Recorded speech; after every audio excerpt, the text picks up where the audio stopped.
André Masson, bonsoir. Bonsoir. Donc, vous êtes économiste et professeur à l'école d'économie de Paris.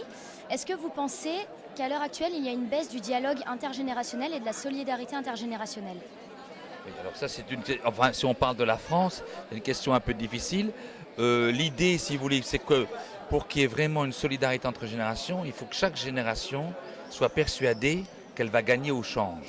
C'est-à-dire qu'en espérance, la coopération va être mutuellement profitable. Donc il y a un certain nombre de générations, par exemple les trentenaires, qui n'y croient plus trop.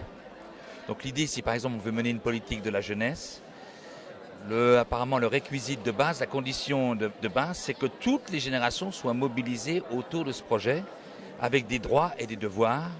Et donc c'est pas, on fait une politique de la jeunesse et on ne change rien pour moi. C'est une politique de la jeunesse, elle doit mobiliser l'ensemble des générations qui doivent avoir des contraintes liées au fait qu'on mobilise pour la jeunesse.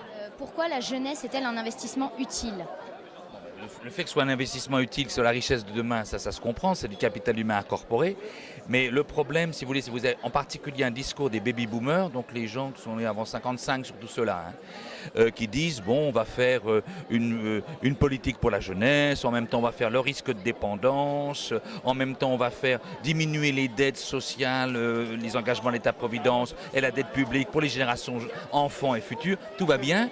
Mais il y a des générations dont on ne parle pas, les générations de 30-55 ans, qui sont au cœur de la production des richesses actuellement, au cœur du marché du travail, et pour lequel quand même il faut les associer autrement qu'en disant produit, travail et tais-toi.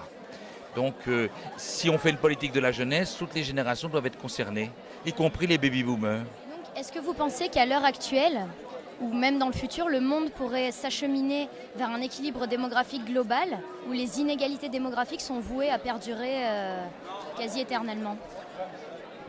Non, là ça va changer. Évidemment, la France, par exemple, a l'avantage d'avoir un taux de naissance élevé, qu'il n'y a pas du tout en Allemagne et ailleurs. Mais vous pouvez avoir des évolutions quand même démographiques très fortes. Par exemple, la Corée est un des pays les plus jeunes encore au monde, du point de vue démographique, et ça va devenir d'un seul coup un pays les plus vieux.